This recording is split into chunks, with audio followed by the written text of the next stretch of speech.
السلام علیکم ورحمۃ اللہ وبرکاتہ۔ میرے پیارے آقا علیہ الصلوۃ والتسلیم کے پیارے دیوانوں، خاتون جنت حضرت فاطمۃ الزہرا رضی اللہ تعالی عنہا کی کنیزوں، گلدستہ سیرت النبی صلی اللہ علیہ وسلم کے درس نمبر 19 میں آپ تمام کا استقبال ہے۔ ہم سن رہے ہیں اللہ کے پیارے محبوب صلی اللہ علیہ وسلم کے معجزات کے تعلق سے۔ کل کے درس میں ہم نے یہ سنا معجزہ کسے کہتے ہیں، اور ساتھ ہی حضور اکرم صلی اللہ علیہ وسلم کو رب تبارک و تعالیٰ نے کتنے معجزات عطا کیے، اور پھر ساتھ ہی ہم نے حضور اکرم صلی اللہ علیہ وسلم کے چند معجزات کے تعلق سے بھی سماعت کیا۔ انشاءاللہ اسی باب سے آج بھی ہم حضور اکرم صلی اللہ علیہ وسلم کے کچھ معجزات کے تعلق سے سماعت کریں گے۔ آپ تمام سے گزارش ہے کہ حضور اکرم صلی اللہ علیہ وسلم کے معجزات کے تعلق سے سن کر آپ کمنٹ باکس میں جا کر ایک مرتبہ درود شریف اور سبحان اللہ ضرور لکھیں۔ آئیے درس کا آغاز حسب معمول اللہ کے پیارے محبوب صلی اللہ علیہ وسلم پر درود و سلام کے ساتھ کرتے ہیں۔ آپ تمام بھی میرے ساتھ مل کر ضرور درود شریف پڑھنے کی کوشش کریں۔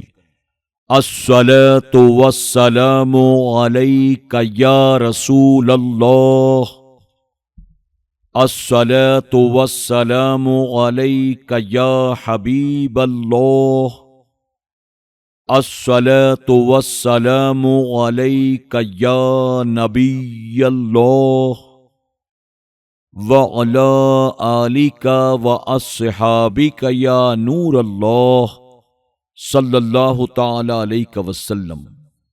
پہاڑوں کا سلام کرنا۔ حضرت علی رضی اللہ تعالی عنہ کہتے ہیں کہ ایک مرتبہ حضور انور صلی اللہ علیہ وسلم کے ساتھ مکہ مکرمہ میں ایک طرف کو نکلا تو میں نے دیکھا جو درخت اور پہاڑ سامنے آتا اس سے السلام علیک یا رسول اللہ کی آواز آتی ہے، اور میں خود اس آواز کو اپنے کانوں سے سن رہا تھا۔ ترمذی شریف حدیث نمبر 203۔ اسی طرح حضرت جابر بن سمورہ رضی اللہ تعالی عنہ کہتے ہیں کہ رسول اللہ صلی اللہ علیہ وسلم نے فرمایا کہ مکہ میں ایک پتھر ہے جو مجھ کو سلام کیا کرتا تھا کہ میں اب بھی اس کو پہچانتا ہوں۔ ترمذی شریف حدیث نمبر 203۔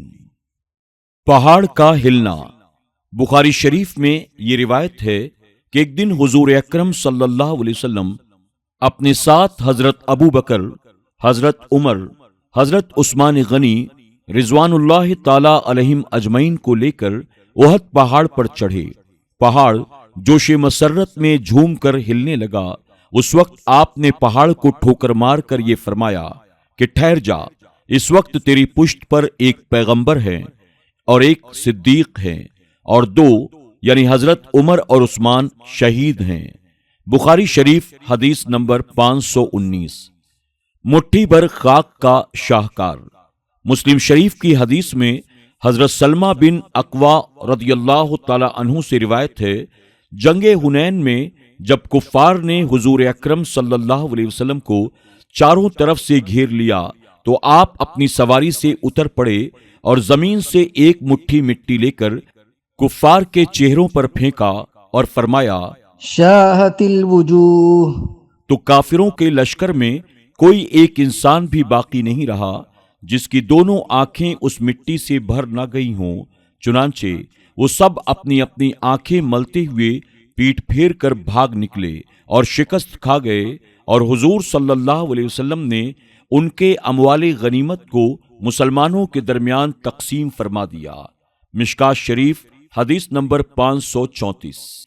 اسی طرح ہجرت کی رات میں حضور اکرم صلی اللہ علیہ وسلم نے کاشانہ نبوت کا محاصرہ کرنے والے کافروں پر جب ایک مٹھی خاک پھینکی تو ایک مٹھی بھر مٹی تمام کافروں کے سروں پر پڑ گئی۔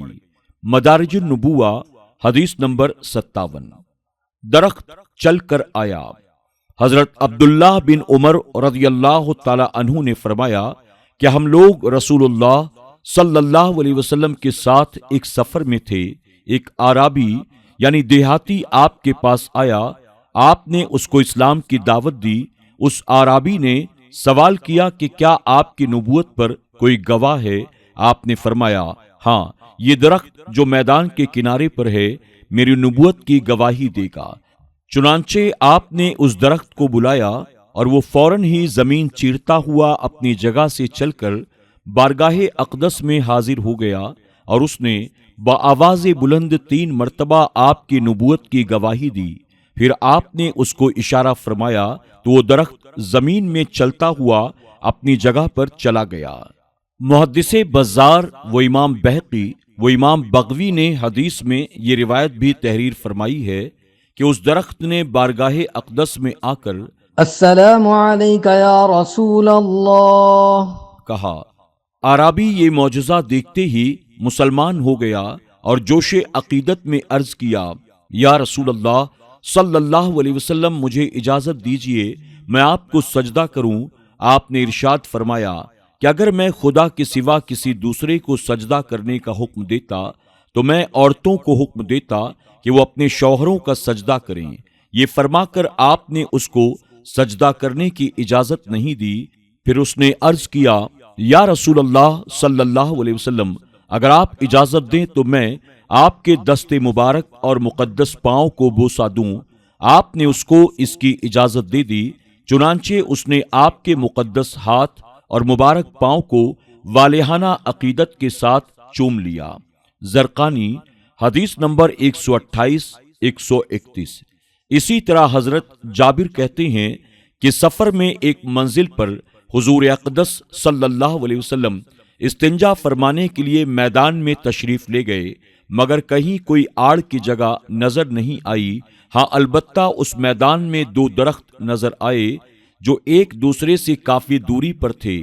آپ نے ایک درخت کی شاخ پکڑ کر چلنے کا حکم دیا تو وہ درخت اس طرح آپ کے ساتھ چلنے لگا جس طرح مہار والا اونٹ مہار پکڑنے والے کے ساتھ چلنے لگتا ہے۔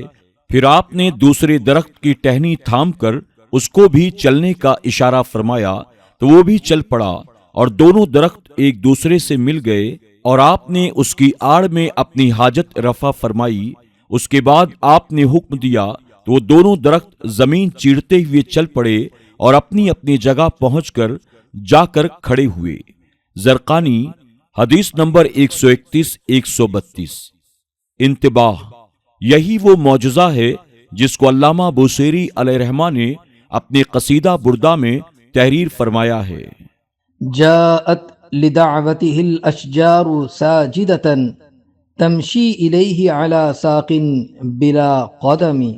یعنی آپ کے بلانے پر درخت سجدہ کرتے ہوئے اور بلا قدم کے اپنی پنڈلی سے چلتے ہوئے آپ کے پاس حاضر ہوئے۔ نیز پہلی حدیث سے ثابت ہوا کہ دیندار بزرگوں مثلاً علماء و مشائخ کی تعظیم کے لیے ان کے ہاتھ پاؤں کو بوسہ دینا جائز ہے۔ لکڑی کی تلوار۔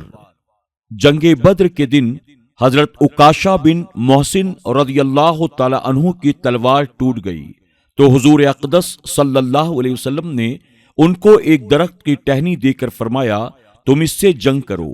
وہ ٹہنی ان کے ہاتھ میں آتے ہی ایک نہایت نفیس اور بہترین تلوار بن گئی، جس سے وہ عمر بھر تمام لڑائیوں میں جنگ کرتے رہے، یہاں تک کہ حضرت امیر المومنین ابو بکر صدیق رضی اللہ تعالی عنہ کے دور خلافت میں وہ شہادت سے سرفراز ہو گئے۔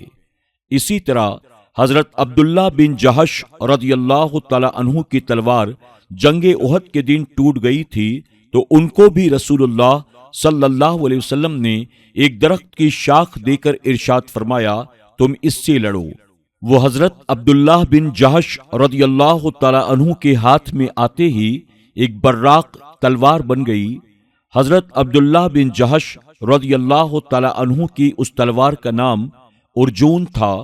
یہ خلفائے بنو عباس کے دور حکومت تک باقی رہی، یہاں تک کہ خلیفہ معتصم باللہ کے ایک امیر نے اس تلوار کو 22 دینار میں خریدا، اور حضرت عکاشہ رضی اللہ تعالی عنہ کی تلوار کا نام اون تھا۔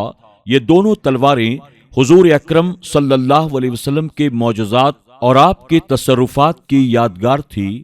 مدارج النبوہ حدیث نمبر 123۔ جانوروں کا سجدہ کرنا۔ احادیث کی اکثر کتابوں میں چند الفاظ کے تغیر و تبدل کے ساتھ یہ روایت مذکور ہے کہ ایک انصاری کا اونٹ بگڑ گیا تھا اور وہ کسی کے قابو میں نہیں آتا تھا، بلکہ لوگوں کو کاٹنے کے لیے حملہ کیا کرتا تھا۔ لوگوں نے حضور اکرم صلی اللہ علیہ وسلم کو مطلع کیا۔ آپ نے خود اس اونٹ کے پاس جانے کا ارادہ فرمایا تو لوگوں نے آپ کو روکا کہ یا رسول اللہ صلی اللہ علیہ وسلم، یہ اونٹ لوگوں کو دوڑ کر کتے کی طرح کاٹ کھاتا ہے۔ آپ نے ارشاد فرمایا مجھے اس کا خوف نہیں۔ یہ کہہ کر آپ آگے بڑھے تو اونٹ نے آپ کے سامنے آ کر اپنی گردن ڈال دی اور آپ کو سجدہ کیا۔ آپ نے اپنا دست شفقت پھیر دیا تو وہ بالکل ہی نرم پڑ گیا اور فرمانبردار ہو گیا، اور آپ نے اس کو پکڑ کر اس کے مالک کے حوالے کیا۔ پھر یہ ارشاد فرمایا خدا کی ہر مخلوق جانتی اور مانتی ہے کہ میں اللہ کا رسول ہوں، لیکن جنوں اور انسانوں میں جو کفار ہیں وہ میری نبوت کا اقرار نہیں کرتے۔ صحابہ اکرام نے اونٹ کو سجدہ کرتے ہوئے دیکھ کر عرض کیا کہ جب جانور آپ کو سجدہ کرتے ہیں تو ہم انسان کو تو سب سے پہلے آپ کو سجدہ کرنا چاہیے۔ یہ سن کر آپ نے ارشاد فرمایا اگر کسی انسان کا دوسرے انسان کو سجدہ کرنا جائز ہوتا تو میں عورتوں کو حکم دیتا کہ وہ اپنے شوہروں کو سجدہ کریں۔ مشکات حدیث نمبر 540۔ میرے پیارے آقا علیہ الصلوۃ والتسلیم کے پیارے دیوانوں، خاتون جنت حضرت فاطمہ الزہرا رضی اللہ تعالی عنہا کی کنیزوں، آج کے درس میں بس اتنا ہی۔ انشاءاللہ حضور اکرم صلی اللہ علیہ وسلم کے اور بہترین معجزات ہم کل کے درس میں سماعت کریں گے۔ آپ حضور اکرم صلی اللہ علیہ وسلم کے معجزات کو سن کر کمنٹ باکس میں ایک مرتبہ سبحان اللہ ضرور لکھیں۔ السلام علیکم ورحمۃ اللہ وبرکاتہ۔